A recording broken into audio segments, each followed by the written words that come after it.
uma pergunta, ele me perguntou assim, irmã Rosana: tem que renunciar? Eu disse: tem, mas quem é responsável pela renúncia? E eu disse: eu como igreja. Ele disse: mas eu não chamei você apenas, tem um nome. E como os irmãos devem estar pensando, nós somos chamados de vários nomes. Uns nos chamam de crentes, de evangélicos, de cristãos. Crente, a Bíblia vai dizer que até os demônios creem e temem. Evangélico foi um termo que apareceu após a reforma protestante para diferenciar dos católicos. E o termo cristão foi usado a primeira vez em Atos capítulo 11, o versículo de número 26, como uma forma de pejorativa, como se fosse assim: lá vai os cristãos, lá vai os pequenos cristos, lá vai os cristãozinhos. Mas Jesus, hoje nós podemos falar cristãos, evangélicos, crentes, chame como for, mas Jesus nos chamou de uma coisa: discípulos. Ele disse: ide e fazei discípulos. Diga assim comigo: eu fui.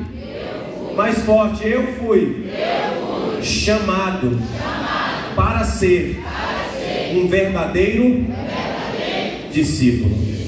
É sobre isso que eu quero pregar nessa noite. Ser um verdadeiro discípulo. Porque Jesus andava com várias classes de pessoas. Jesus andava com uma multidão. Jesus andava com os seguidores, que às vezes a Bíblia chama de discípulos, só que não são discípulos verdadeiros.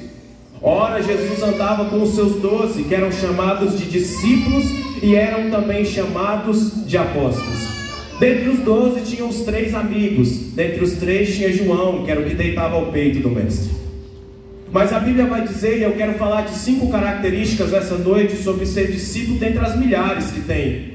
Primeiro, discípulo é chamado. Segundo, discípulo tem que ter firmeza. Terceiro, discípulo tem que ter cruz. Quarto, discípulo tem que ter arrependimento. E quinto, avivamento. Quero falar rapidinho nessas 5. A primeira coisa que nós vemos, irmão Melks, é que todo discípulo, ele é chamado. Se você está aqui, meu jovem, minha irmã, meu irmão, eu já quero começar te dizendo: você está aqui não é por acaso, não é uma coincidência.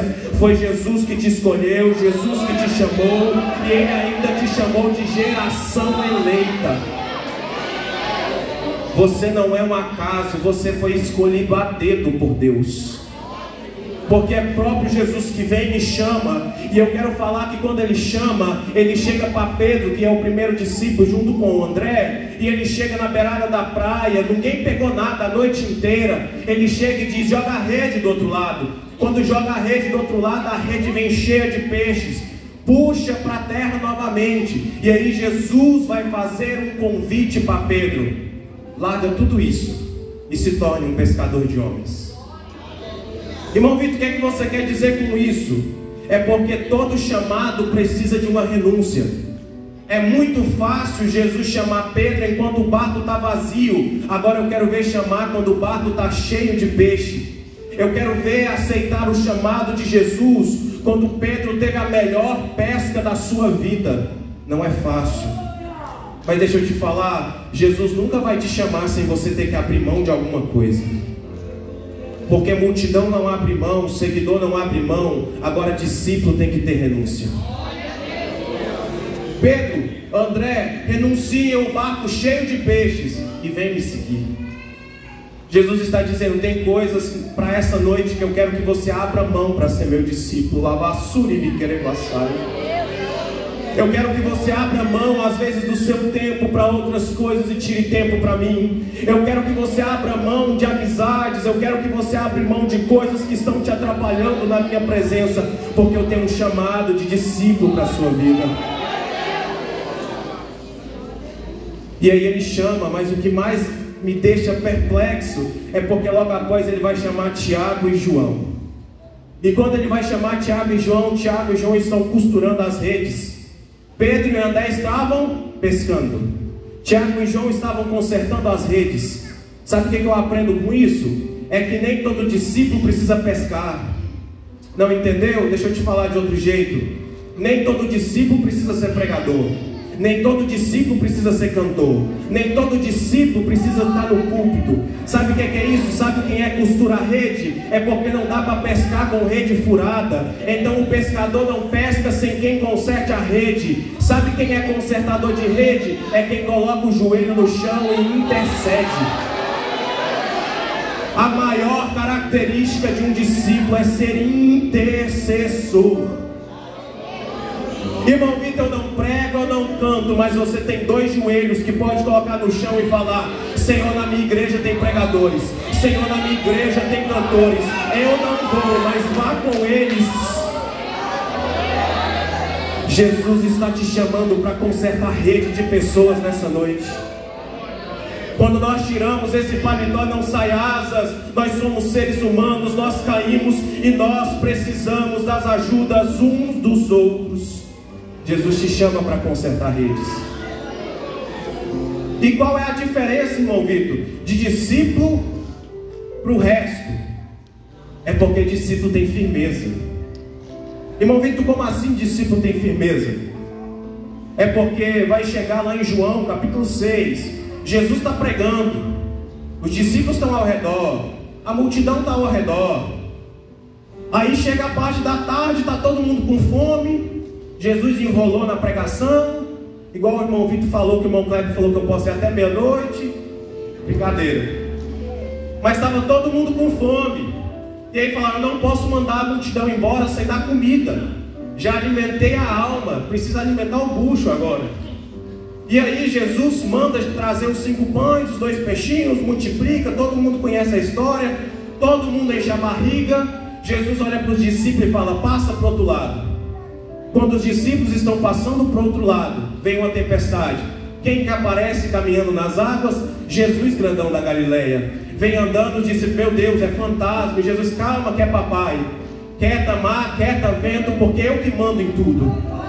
Os discípulos se aquietam, chegam do outro lado, e a multidão que havia comido pão e peixe, escuta que Jesus está do outro lado, e fala: se ele está lá, vai ter mais pão e vai ter mais peixe. Vamos lá de novo. E aí eles vão, a multidão vai atrás daquilo que Jesus tem para oferecer, vai atrás dos milagres, vai atrás do Jesus que faz maravilhas, vai atrás do Jesus que dá pão e peixe. Só que chegando lá, às vezes é como você chegou aqui. Você está esperando às vezes uma palavra bonitinha, e infelizmente eu não tenho uma palavra bonitinha para te entregar, porque Jesus chega e dá uma cajadada neles dizendo: vocês vieram aqui esperando pão e peixe, mas eu sou o pão vivo que desceu do céu. Senhor, mas os nossos pais comeram maná. Pois é, comeu e morreu, mas quem come de mim tem vida eterna. Tem que comer de Jesus para ir morar no céu. Tem que tirar tempo para se alimentar de Jesus para ir para o céu, porque isso é ser discípulo. E deixa eu adiantar. E aí Jesus vem e diz: eu sou o pão da vida. Só tem parte com o Pai quem prova de mim. Porque Jesus vai dizer em João 14:6: eu sou o caminho, a verdade, a vida, e ninguém vem ao Pai a não ser por mim. Então, para ter parte com o Pai, tem que ter parte com Jesus. E infelizmente há um evangelho hoje sendo pregado que não tem corpo de Cristo, que não tem sangue, que não tem negue-se a si mesmo, que não tem cruz, que não tem calvário. E tudo isso é tudo menos evangelho. Porque discípulos de verdade querem o verdadeiro evangelho. E aí Jesus começa a falar, todo mundo olha um para os outros e faz igual o programa do Raul Gil: pegue o seu banquinho e sai de fininho. Você vai ficar? Essa palavra está muito dura, eu vou embora. Não vai embora não? Olha o que ele está pregando. Estava tão gostoso quando ele estava dando pão e peixe. Estava tão gostoso quando a mensagem estava passando a mão na cabeça. Agora que ficou dura, eu vou embora. Jesus olha para os discípulos e diz assim: fica aí por favor, não vai embora não, que eu preciso de vocês. Não. Jesus olha para os discípulos e diz: vocês não querem ir embora também não? Não me importo de ficar sozinho se for para pregar a verdade. Pedro, em nome dos 12, alavassui e querebai, olha para Jesus e diz: para quem? Não é para onde, para quem iremos nós? Se só tu tens as palavras de vida eterna. Não é para onde, é para quem, porque não importa o lugar, importa quem está no lugar. Deixa eu te fazer uma pergunta, não se escandaliza não. Se Jesus e Deus hoje falassem assim: estou saindo do céu e estou indo para o inferno, você quer ir para onde? Para o céu ou para o inferno? Pesado, né?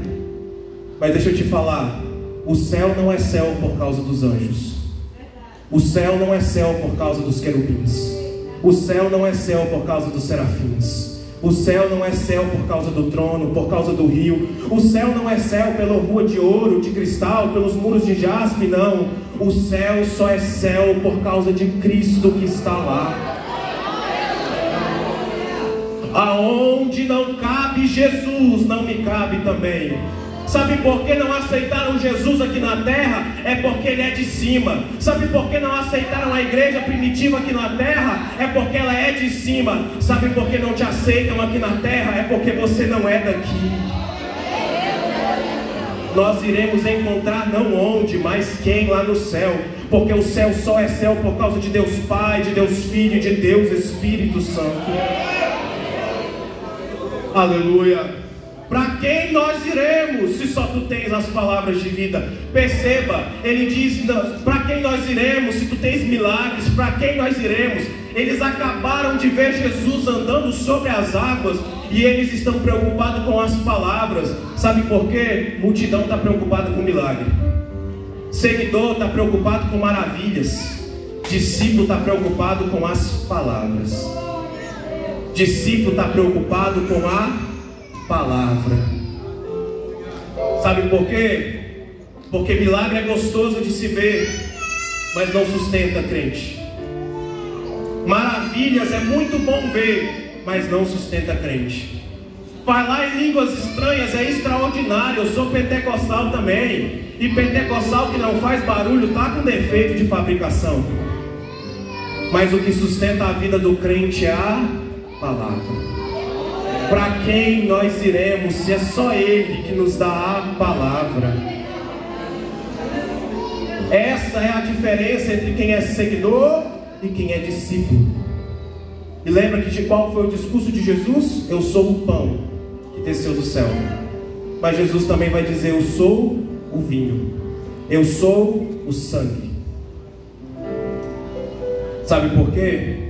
É porque foi o corpo que foi pregado na cruz. É o sangue que desceu no madeiro.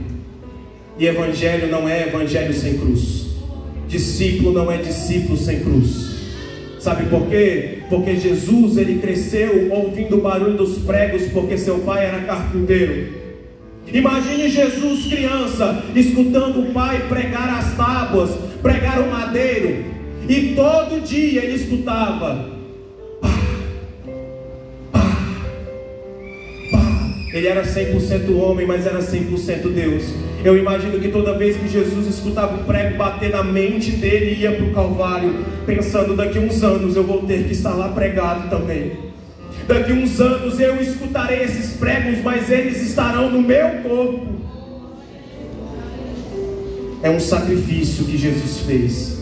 E ele disse: quem quiser vir após mim, Deus abençoe, tome a sua cruz e ele diz: quem quiser vir após mim. Sabe quem foi após de Jesus?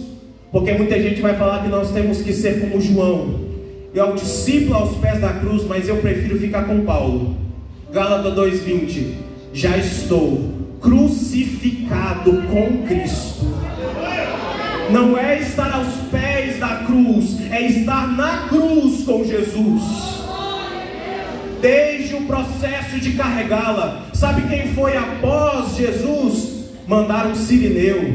Aleluia, isso aqui é lindo demais. Porque Jesus não dá conta de carregar a cruz sozinho. Ele cai de joelhos e não dá conta de levantá-la. Coloca um sirineu para carregar a cruz com Jesus. Se você não deu glória ainda, segura que agora é para você dar. E eu não gosto de pedir. Sabe o que é isso aqui? Um dia falaram para você: sua cruz tem o seu tamanho. Mentira. A cruz é mais pesada que você. Sozinho você não vai dar conta de carregar a cruz, não. Sabe por que às vezes você quer desistir? Aleluia. Sabe por que às vezes você quer deixar de ser crente? Sabe por que às vezes você quer deixar o ministério de lado? Não vou cantar mais, não vou pregar mais, não vou liderar mais, não vou discipular mais. A cruz está pesando. É porque ela realmente é pesada. Mas está preparado? É que do mesmo jeito que Deus colocou um sirineu para ajudar Jesus a carregar uma cruz, Ele coloca um sirineu para nos ajudar. Não sei se você sabe o nome dele, ele tem vários nomes. Você pode chamar ele de Espírito Santo, Consolador, Espírito da Verdade, Espírito da Justiça. Mas eu gosto de dizer o meu melhor amigo. Está pesado, é porque realmente é mais pesado do que você pode carregar. Só que Jesus deixou o Espírito Santo para quando tiver pesado, ele grudar aqui em você e dizer: você não está sozinho. Jesus, mas está pesado, eu sei, mas eu estou aqui carregando a cruz com você. Eu quero desistir, mas não pode. Coloca a mão no meu ombro que eu te sustento. Jesus me trouxe lá de Conceição só para dizer para alguém aqui: não é para desistir, não é para parar, não é para abandonar o barco, porque eu estou te sustentando. O outro Consolador é quem nos ajuda a carregar as nossas cruzes todos os dias. Lembra o que eu disse? Discípulo sem cruz é tudo menos discípulo. Porque nós não precisamos só estar aos pés da cruz, precisamos estar crucificados com Cristo. Irmão Vitor, alguém vai dizer que a cruz foi uma invenção dos persas, que Alexandre o Grande pegou os romanos aperfeiçoarem. É mentira. A cruz está desde o Gênesis 3,15, onde vai fazer uma promessa que uma serpente ferirá o calcanhar de Jesus, porque esse texto está falando de Jesus, não é da igreja. Ferirá o calcanhar, mas com o calcanhar ferido, este esmagará a cabeça da serpente. Não entendeu? Satanás na cruz feriu o calcanhar de Jesus e o sangue desceu. E a Bíblia vai dizer em Isaías, não me recordo o capítulo certo, se eu não me engano é 53:5, que ele foi moído pelas nossas iniquidades, transpassado pelas nossas transgressões. O castigo que nos traz a paz estava sobre ele, e pelas suas pisaduras nós fomos sarados. É a cruz de Cristo que nos sustenta. É a cruz de Cristo que sustenta a vida do discípulo. Irmão Vitor, mas eu me sinto fraco. Você é fraco. Eu me sinto acabado. Irmão Vitor, você estava falando isso, realmente o Espírito Santo me ajudou. Mas é porque você não sabe, eu caí, eu pequei, eu errei, eu erro. Às vezes eu tenho vergonha de mim mesmo, irmão Vitor. Tá certo, pelo menos você tem algo que um discípulo tem que ter: arrependimento. Porque o errado não é cair, o errado é a decisão que você toma após a queda. 2 discípulos caíram no final. Lembra o nome deles? Judas, Pedro.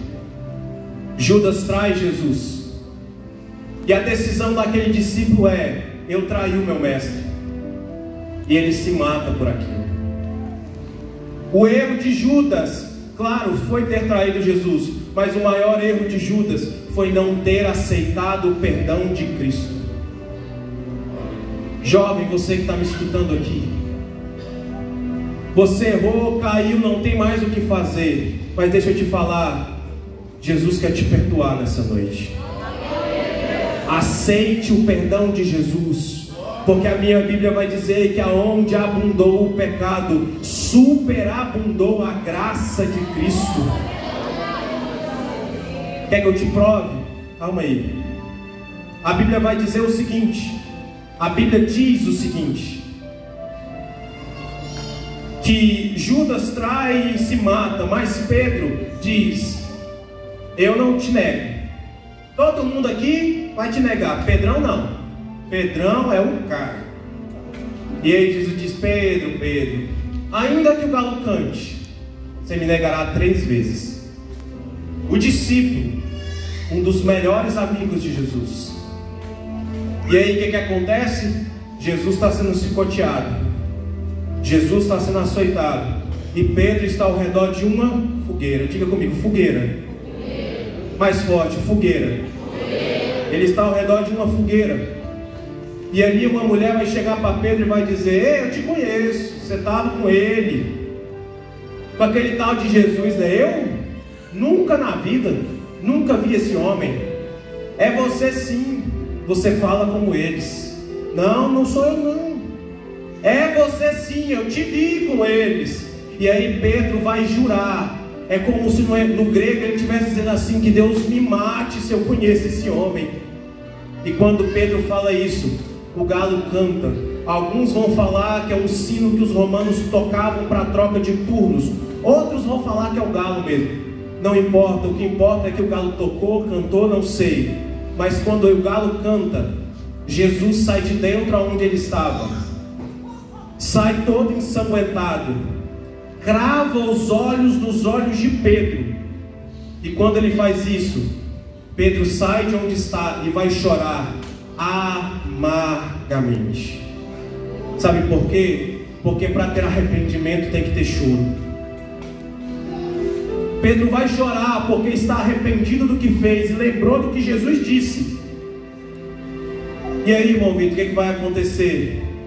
Aí que Cristo é crucificado, morre, aparece para os discípulos e diz: avisem a Pedro que eu vou encontrar com ele.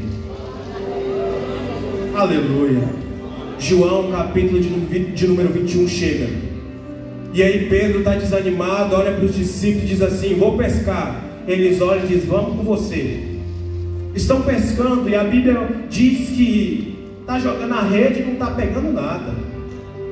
Joga, não pega, joga, não pega, joga, não pega, até que de repente aparece um homem na praia. Alguém já entendeu o que eu quero dizer? Filhos, tem alguma coisa para comer? Tem não, seu esfomeado.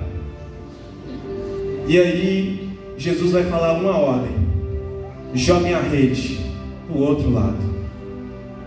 Nesse momento João se toca e diz assim: eu já vi essa história em algum lugar. Não pegar nada a noite inteira, homem aparece na praia, joga a rede do outro lado, a rede sai cheia de peixe. Só tem um camarada que eu vi fazer isso. E aí ele olha para Pedro e diz assim: Pedro, é o Senhor, Pedro. Deixa eu te falar de outro jeito. Sabe o que Jesus está fazendo? Ele está reformulando a história para dizer assim: lembra de onde eu te tirei?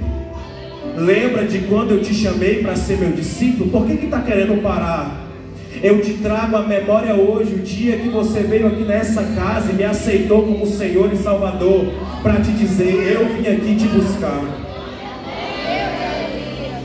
João podia interpretar e falar assim: ele veio por minha causa, que eu sou o amado. Ele veio por nossa causa, mas ele interpreta e diz: ele não veio por mim, ele não veio por nós. Pedro, o Senhor veio para você. E deixa eu te falar, sabe outra característica de discípulo que não estava preparado, mas Jesus me falou agora? Discípulo é unido. Porque Pedro não está vendo o que é Jesus, mas João está. E nessa noite eu profetizo em nome de Jesus que Jesus vai levantar Joãos em nossa vida, para quando a nossa vida estiver cega, quando os nossos olhos estiverem cegos, quando nós não estivermos conseguindo ver Jesus, vai levantar um João e vai dizer: é Jesus que está te chamando. Nós, como discípulos, precisamos de Joãos, para quando estivermos fracos, ele se levantar e dizer: Jesus veio aqui por sua causa, Jesus veio aqui por você. Não, hoje Jesus veio para falar com o irmão, hoje Jesus veio para falar com você. Eu até queria que ele tivesse vindo para falar comigo, mas ele veio para falar com você. Olha para alguém que está do seu lado e diz assim: ele veio para falar com você. Deixa eu encaminhar para encerrar. E aí, o que acontece? Pedro, então, ele veste a roupa, pula dentro d'água, atravessa a praia, e aí ele vai chegar e Jesus está com uma fogueira preparada. Uma fogueira com pães e peixes. Ora, o homem que pedia comida agora é que tem comida para oferecer. Porque tudo aquilo que nós não falamos não para Cristo, Ele tem manjares nos esperando. Ele coloca os discípulos ao redor da fogueira. Aleluia, Jesus. E ele começa a partir o pão. E eu já imagino João aqui deitado no peito. Toma Tomé, toma Tiago, toma João. Ele parte o pão, irmão Rosana, olha nos olhos de Pedro e diz: come, Pedro. E aí Jesus vai fazer uma pergunta para Pedro: Pedro, tu me amas? O que você responderia depois de ter negado o mestre? Pedro engole o choro e diz: sim, Senhor, eu te amo. Pedro, aí Jesus diz: apacenta as minhas ovelhas. Pedro, tu me amas? Sim, Senhor, tu sabes que eu te amo. E aí Jesus vai perguntar uma terceira vez: Pedro, tu me amas? E a Bíblia vai dizer que Pedro se entristece por lembrar do que havia feito. Mas ele engole o choro e fala: é melhor aceitar o perdão que ele está me oferecendo. Eu não merecia, mas ele está disposto a perdoar. Sim, Senhor, eu te amo. Então cuida das minhas ovelhas. Pegou não? Deixa eu te falar. Eu pergunto e você responde. Me ajuda a pregar. Quantas vezes Pedro negou a Jesus? 3. Quantas vezes? 3. Pedro nega Jesus ao redor de quê? Fogueira. De uma? Fogueira. Quando agora eles encontram com Jesus de novo, Pedro fala quantas vezes que ama Jesus? 3. Ao redor de uma? Fogueira. Aleluia. Sabe o que é isso aqui? É porque o diabo está armando fogueiras para te envergonhar, mas Jesus arma fogueiras para te levantar. O diabo tem armado fogueiras para te ver cair, e Jesus vem e arma fogueiras para te erguer. E o diabo vem e usa pessoas para te envergonhar, Jesus usa pessoas para te levantar. O diabo usa lideranças para te destruir, Jesus usa lideranças para te levantar. Tudo aquilo que o diabo tem usado para te destruir, Jesus vai usar para te erguer de novo. Sabe por quê? Porque a imagem da fogueira é a imagem do erro. Mas Jesus te ama tanto. Não, eu vou falar de novo. Jesus te ama tanto, tanto, tanto, porque Ele cuida dos seus discípulos. Ele te ama tanto que diz: a imagem da fogueira não vai ser a imagem do erro, vai ser a imagem do meu perdão. A fogueira que antes era símbolo da sua derrota, eu transformo em símbolo do meu perdão na sua vida. Eu não sei que jeito que você chegou aqui, eu não sei como está a sua vida, como está o seu coração, mas se você chegou aqui com o diabo dizendo para você que você caiu, que você perdeu, que já era, Jesus manda eu dizer para você que aquilo que está destruído na sua vida, que você acha que é uma fogueira de erro, Jesus vai transformar numa fogueira de perdão, para toda vez que você olhar para a fogueira, não lembrar mais da derrota, mas lembrar do que Jesus fez na sua vida.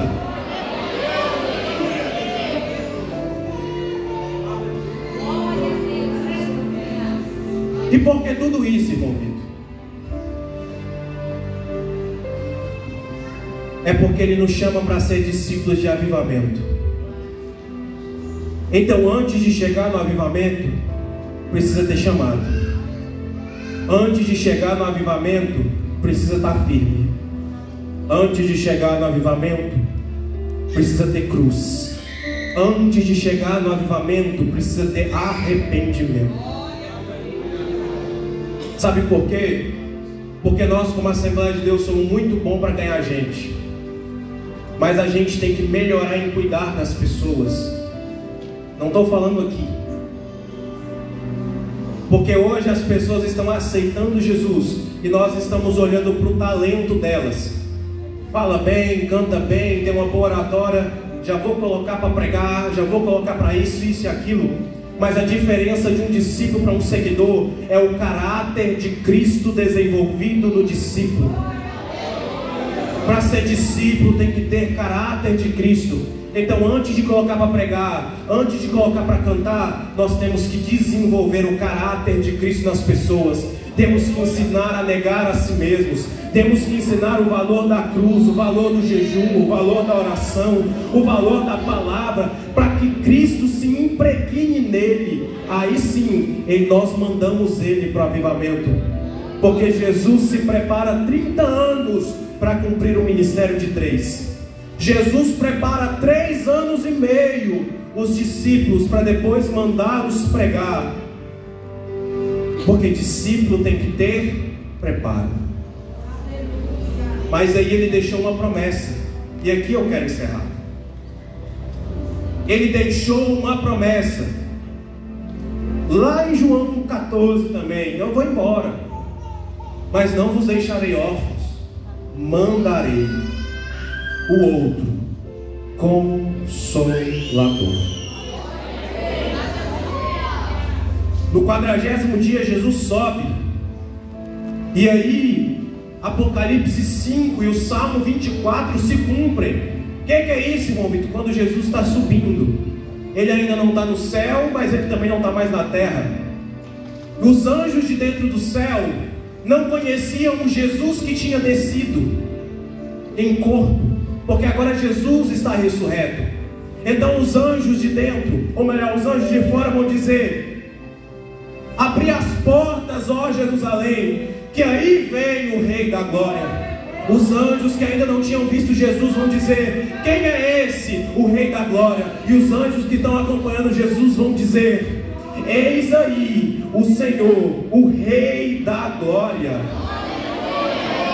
Aí vem Apocalipse 5 para se cumprir. João, não foi achado ninguém digno no céu, Jesus ainda não chegou. Na terra, Jesus não estava mais na terra, e nem debaixo na terra para abrir os selos. E aí João chora. Mas quando João chora, deixa eu te dizer, Jesus morreu como cordeiro, mas ele ressuscitou de um jeito diferente. João, não chores mais. Eis aí o leão da tribo de Judá, que venceu e é digno de abrir o livro e desatar os 7 selos. A Bíblia toda aponta para Cristo, e nós como discípulos temos que apontar para Ele também. Irmão Vitor, por que você estava falando isso? Porque depois que Jesus sobe, os anjos olham para os discípulos, para a multidão e falam: o mesmo Jesus que vocês viram subir é o mesmo Jesus que um dia voltará. Se isso não alegra o seu coração, eu não sei o que vai alegrar, porque é a maior promessa da igreja, que um dia Jesus voltaria. Deixa eu encerrar. 10 dias depois, os discípulos estão no cenáculo orando. Falando rapidamente, não tem avivamento sem oração. Irmão Vitor, eu oro 5 minutos, tem que melhorar. Irmão Vitor, eu estou orando meia hora, dá para melhorar. Porque nós queremos sentir arrepio, sentir o Espírito Santo, ser cheios, mas nós não queremos provocar o enchimento do Espírito Santo. Que tempo nós temos tirado para ser cheios? Que tempo vocês têm tirado para sentir o Espírito Santo? O congresso está bem aí. Vai esperar mais um congresso para ser cheio de novo? Ou vai começar a se encher a partir de amanhã? Jesus não quer que vocês cheguem aqui para ser cheios no congresso. Jesus quer que vocês cheguem no congresso cheios para transbordar.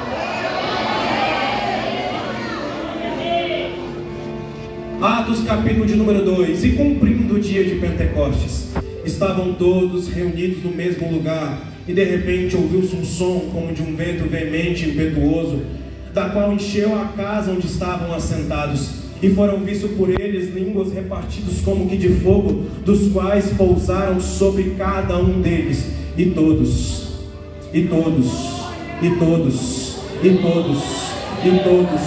foram cheios do Espírito Santo. Sabe que sinal é esse? É Jesus dizendo para os discípulos: agora vão e ganhem o mundo para mim. Vão e ganhem mais discípulos. Vão e façam mais discípulos. Lembra do Pedro que se arrependeu? Pois é, chega o capítulo 2, ele prega e ganha quase 3.000 almas para Cristo. No capítulo 3, mais uma pregação, mais milhares de almas. Olha para o coxo que está lá há tempo e olha, levanta e anda em nome de Jesus. No capítulo 5, ele conserta o culto que estava quebrado porque tinha mentira na igreja. No capítulo de número 9, ele vai na casa de Cornélio, ora e Deus restaura a saúde dele. No capítulo 10, ele ora para a vida de uma jovem que havia morrido e ela ressuscita. Irmão Vitor, por que você está falando isso? Lembra que eu te falei que Pedro errou, mas se arrependeu? Pois é, Jesus deu uma missão e um ministério para ele, dizendo: eu ainda conto com você. Se você pode, com a permissão do pastor, eu queria que você se colocasse de pé.